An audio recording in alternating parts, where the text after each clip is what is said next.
Hello, everybody. We are back with another Warrior Cats Into the Wild. We last left off on Chapter 4, and we are going to go back to Chapter 5. Sorry, yesterday I didn't have a video. I was sick, so I had to go and get a shot and stuff.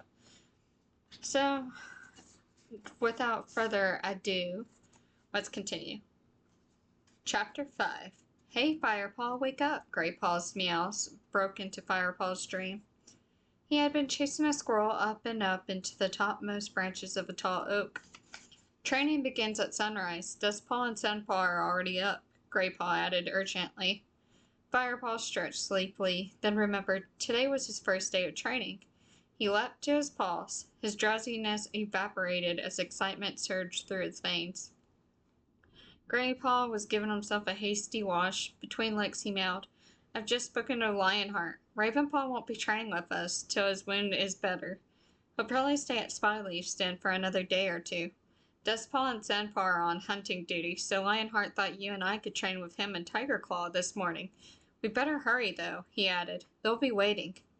Greypaw led Firepaw quickly through the gorse entrance of the camp and up the side of the rock-strewn valley. As they climbed over the crest of the ravine, a cool breeze ruffled their fur.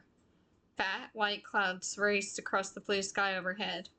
Firepaw felt fierce joy well up inside him as he followed Greypaw down a tree-shaded slope and into a sandy hollow. Tigerclaw and Lionheart was indeed waiting, sitting a few tellings apart on the sun-warmed sand. In future, I expect you both to be punctual, growled Tigerclaw. Don't be too severe, Tigerclaw. It was a busy night last night. I expect they are tired, meowed Lionheart gently. You have not yet been assigned a mentor, Firepaw, he went on. For now, Tigerclaw and I will share your training. Firepaw nodded enthusiastically, his tail held high, unable to disguise his delight at having two such great warriors as his mentor. Come, meowed Tigerclaw impatiently. Today we are going to show you the edges of our territory, so that you know where you will be hunting and what boundaries you need to protect. Greypaw, it won't do you any harm to remind yourself of the clan's outer limits. Without another word, Tigerclaw leapt up and bounded out of the sandy hollow. Lionheart nodded to Greypaw, and they took off with equal speed. Firepaw scrambled after them, his paws slipping on the soft sand. The trees were thick in this part of the woods, birch and ash trees overshadowed by mighty oaks.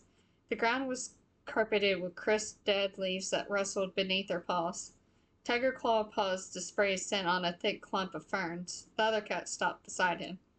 There is a two-legged path here, he murmured Lionheart. Use your nose, Firepaw. Can you smell anything? Firepaw sniffed. There was a faint scent of a two-leg and the strong smell of a dog, familiar to him from his old home.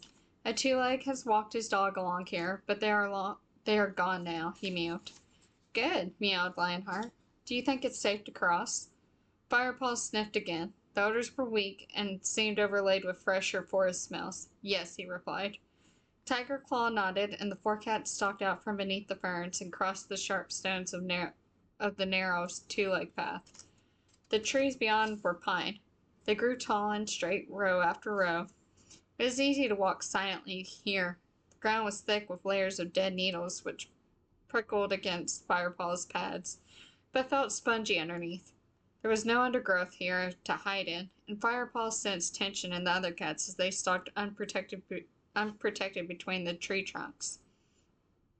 Two Legs put these trees here, meowed Tigerclaw. They cut them down with foul-smelling creatures, which spew enough fumes to make a kit go blind. Then they take the fallen trees to the tree-cut place that lies near here. Firepaw stopped and listened for the roar of the tree-eater, which he had heard before.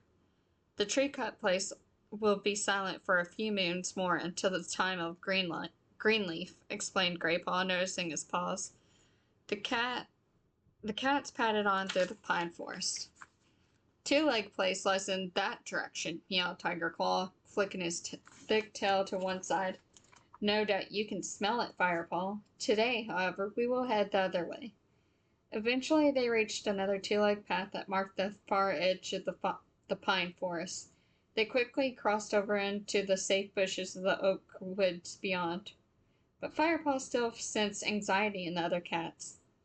We're approaching RiverClan territory, whispered Greypaw. The Sunning Rocks are over there. He pointed with his soft muzzle to a treeless mound of boulders. Firepaw felt his fur stand on end.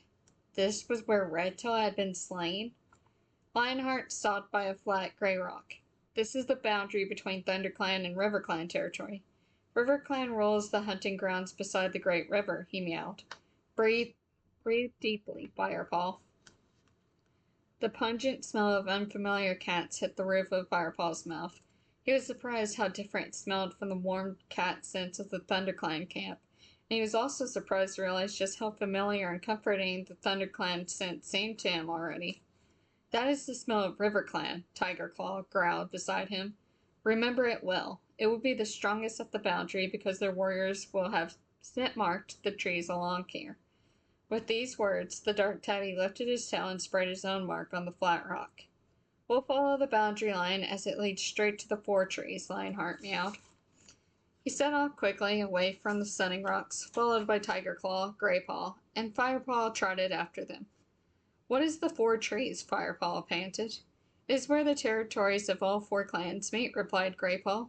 There are 4 great oaks there, as old as the clans. Be quiet, ordered Tigerclaw.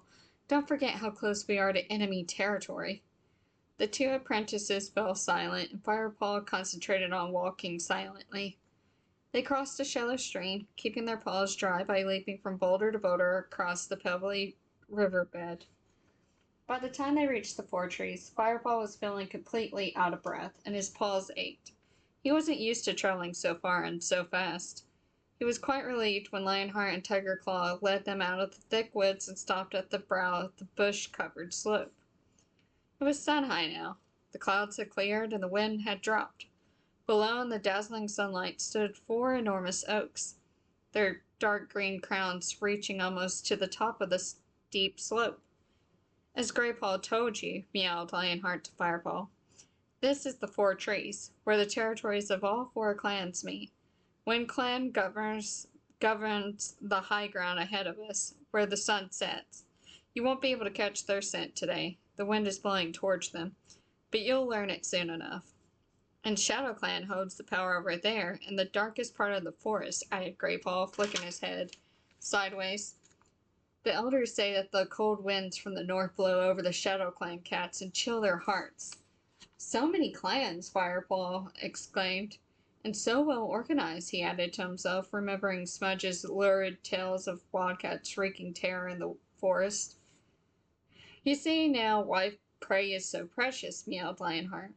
Why we must fight to protect what little we have.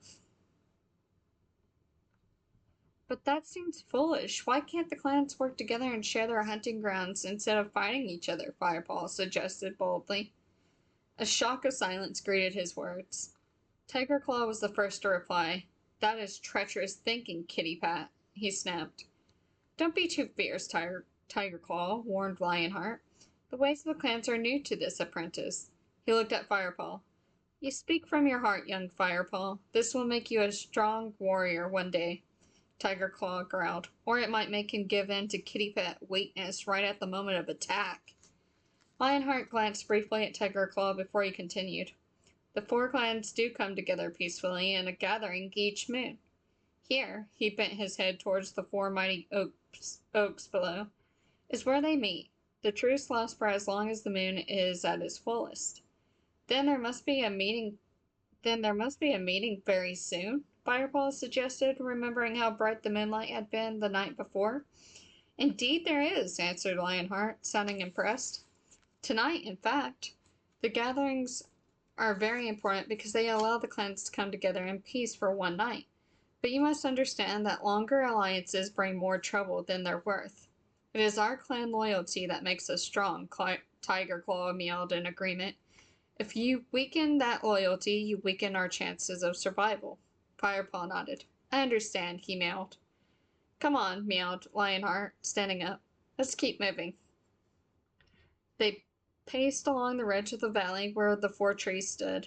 Now they were heading away from the sun as it began to sink in the afternoon sky. They crossed the stream at a place where it was narrow enough to leap over in one jump. Firepaw sniffed the air. A new cat scent touched his mouth glands, strong and sour. Which clan is that? He asked. Shadow Clan, answered Tiger Claw grimly. We are traveling along their border. Keep your wits about you, Firepaw.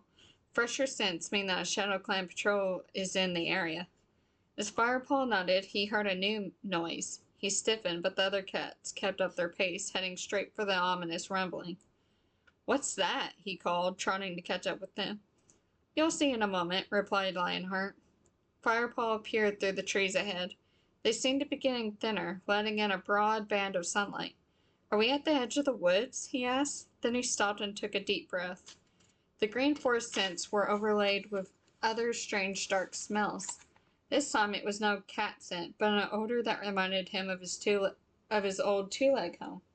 And the rumbling was getting louder, a ceaseless roar that made the ground tremble and ache in Firepaw's ears. This is the Thunder Path, meowed Tiger Claw. Firepaw followed as Lionheart led them towards the edge of the forest. Then he sat down and all four cats looked out. Firepaw could see a gray path like a river, cutting its way through the forest. The hard gray stone stretched ahead of him so far that the trees on the other side seemed blurred and tiny. Firepaw shuddered at the bitter smell that rose from the path. Next moment he leapt back, his fur bristling as a gigantic monster roared past. The branches of the tree on either side flapped madly in the wind that chased the speeding monster. Firepaw stared around at the other cats, his eyes wide and unable to speak. He had seen paths like this before near his old two-leg home, but never this wide, nor with monsters so swift and fierce. Scared me too the first time, remarked Graypaw. But at least it helps to keep Shadow Clan warriors from crossing into our territory. The Thunderpath runs for many paw steps along our boundary line. And don't worry, those monsters never seem to leave the Thunderpath. You'll be fine as long as you don't go too near. It's time we return to camp, meowed Lionheart. You have seen all our boundaries now, but we'll avoid Snake Rocks, even though the way around is longer. An untrained apprentice would be easy prey for an adder, and I expect you're getting tired, Firepaw. Firepaw can't help feeling relieved at the thought of returning to camp. His head was spinning with all the new smells and sights, and Lionheart was right. He was tired and hungry. He fell in behind Graypaw as the cats turned away from the Thunderpath and headed back into the forest. The dewy scents of the evening filled the air as Firepaw made his way through the gorse entrance into the ThunderClan camp. Freshkeel was waiting for them. Firepaw and Graypaw took their share from the pile that lay in the shady part of the clearing and carried it to the tree stump outside their quarters. Dustpaw and Sandpaw were already there, munching hungrily. Hi there, kitty pet, meowed Dustpaw, narrowing his eyes scornfully at Firepaw. Enjoy the food we caught for you? Who knows, you might even learn to catch your own one day, sneered Sandpaw. Are you two still on hunting duty? Said Graypaw innocently. Never mind, we've been patrolling our territory borders. You'll be glad to know it's all safe. I'm sure the other clans were terrified when they smelled you two coming, yelled Dustpaw. They didn't even dare show their faces, retorted Graypaw, unable to hide his anger. Well, we'll ask them tonight, and when we see them at the clan gathering, mewed Sandpaw. Are you going? Firepaw blurted out, impressed in spite of the apprentice's hostility. Of course, replied Dustpaw loftily. It's a great honor, you know, but don't worry, we'll tell you all about it in the morning. Graypaw ignored Dustpaw's gloating and started eating his fresh kill. Firepaw was hungry too and crouched down to eat. He couldn't help feeling a twinge of envy that Dustpaw and Sandpaw were actually going to meet the other clans tonight. A loud call from Bluestar made Firepaw look up. He watched several of the clan warriors and elders gather in the clearing. It was time for the clan's party to leave for the gathering. Dustpaw and Sandpaw leapt to their feet and trotted off to join the other cats. Bye, you two, called Sandpaw over his shoulder. Have a nice, quiet evening. The assembled cats stalked out of the camp entrance in single file, with Bluestar at the head. Her fur glowed like silver in the moonlight, and she looked calm and confident as she led her clan to the brief truce between old enemies. Have you ever been to a gathering? Firepaw asked Graypaw wistfully. Not yet, replied Graypaw, crunching loudly on a mouse bone. But it won't be long now. Just you wait. All the apprentices get to go sometime. The two apprentices ate the rest of their meal in silence. When they had finished, Graypaw wandered over to Firepaw and began to groom his head. Together they washed, sharing tongues as Firepaw had seen the other cats do when he first arrived. Then, tired after the long trek, they pushed their way into their den. They settled down in their nest and quickly fell asleep.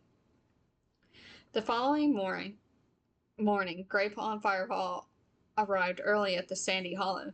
They had crept out before Sandpaw and Dustpaw woke. Firepaw had been eager to hear about the gathering, but Graypaw had dragged him away. You'll hear all about it later if I know those two, he had meowed. It promised to be another warm day, and this time Ravenpaw came to join them. Thanks to Spotted his wound was healing well. Graypaw played around, scooping leaves into the air and leaping after them. Firepaw watched, his tail twitching with amusement. Ravenpaw sat quietly at one side of the hollow, looking tense and unhappy. Cheer up, Ravenpaw, called Graypaw. I know you don't like training, but you're not usually this miserable. The sense of Lionheart and Tigerclaw warned the apprentices of their approach, and Ravenpaw mewed hastily. I suppose I'm just worried about my shoulder getting hurt again. At that moment, Tigerclaw emerged from the bushes, closely followed by Lionheart. Warriors should suffer their pain silently, growled Tigerclaw.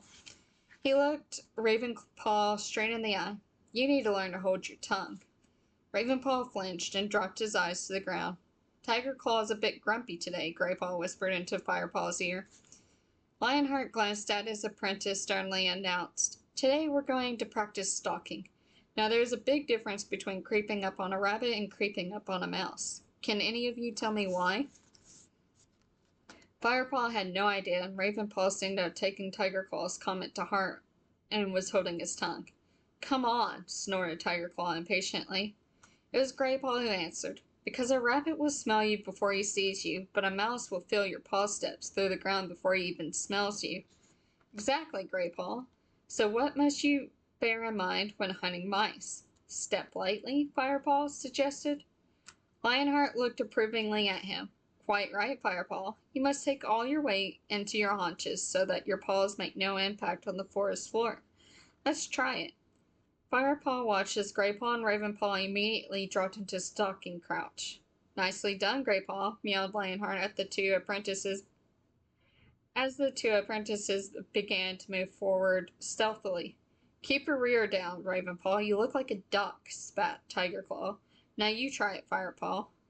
Firepaw crouched down and began to creep across the forest floor. He put himself all instinctively into the right position, and as he stepped forward, as silently and lightly as he could, he felt a glow of pride that his muscles responded so smoothly. Well, it's obviously you've known nothing but softness, growled Tigerclaw. You stalk like a lumbering kitty pet. Do you think dinner is going to come and lie down in your food dish and wait to be eaten? Firepaw sat up quickly as Tigerclaw spoke, a little taken back by his harsh words. He listened carefully to the warrior, determined to get everything right. His pace and forward movement will come later, but his crotch is perfectly balanced, Lionheart pointed out mildly. Which is better than Ravenpaw, I suppose, complained Tigerclaw. He cast a scornful look at the black cat. Even after 2 moons of training, you're still putting all your weight on your left side. Ravenpaw looked even more dejected, and Firepaw couldn't stop himself from blurting out, His injury is bothering him, that's all. Tigerclaw whipped his head around and glared at Firepaw. Injuries are a fact of life. He should be able to adapt. Even you, Firepaw, have learned something this morning. If Ravenpaw picked up things as quickly as you, he'd be a credit to me instead of embarrassment. Imagine being shown up by a kitty pet, he spat angrily at his apprentice. Firepaw felt his fur prickle with discomfort. He couldn't meet Ravenpaw's eyes, so he looked down at his paws. Well, I'm more lopsided than a one-legged badger, meowed Graypaw, breaking off from his careful stalking to stagger comically across the clearing. I think I'll have to settle for hunting stupid mice. They won't stand a chance. I shall just wander up to them and sit on them till they surrender. Concentrate, young Graypaw. This is no time for your jokes, meowed Lionheart sternly. Perhaps you might focus your mind better if you try out your stalking for real. All three apprentices looked up brightly. I want each of you to try catching real prey, meowed Lionheart. Ravenpaw, you look beside the owl tree. Greypaw, there might be something in the big bramble patch over there. And you, Firepaw, follow the rabbit tracks over that rise. You'll find the dry bed of Winter Stream. You may find something there. The three apprentices bounded away, even Ravenpaw finding some extra energy for this challenge. With the blood pounding in his ears, Firepaw crept slowly up over the rise. Sure enough, a stream bed cut through the trees ahead of him. And Leafpaw, he guessed it would carry the rainwater away from the forest into the great river that cut through RiverClan territory. Now it was dry. Firepaw crept quickly down the bank and crouched on its sandy floor. Every sense fell on fire with tension. Silently, he scanned the empty stream for signs of life. He watched for any tiny movement, his mouth open so he could pick up the smallest scent, his ears twisted forward. Then he smelled a mouse. He recognized the odor instantly, remembering his first taste the night before. Wild energy surged through him, but he remained motionless, trying desperately to pinpoint the prey. He strained his ears forward until he picked up the rapid pulsing of the tiny mouse heart. Then a flash of brown caught his eye. The creature was scrambling through the long grass that draped the edges of the stream. Firepaw shifted closer, remembering to keep his weight on his haunches until he was within striking distance. Then he pushed back hard on his hind paws and sprang, kicking up sand as he rose. The mouse raced away, but Firepaw was quicker. He scooped it into the air with one paw, threw it into the sandy stream bed, and lunged on top of it. He killed it quickly with one sharp bite. Firepaw carefully lifted the warm body between his teeth and returned with his tail held high to the hollow where Tigerclaw and Lionheart waited. He had made his first kill. He was a true ThunderClan apprentice now. And that is the end of Chapter 5, so I hope you guys are enjoying this. There is quite a few chapters, I think, in this. So we'll kind of space it out in between, you know, all that FNAF and everything. But I hope you guys enjoyed, and I'll see you in the next one. Bye-bye.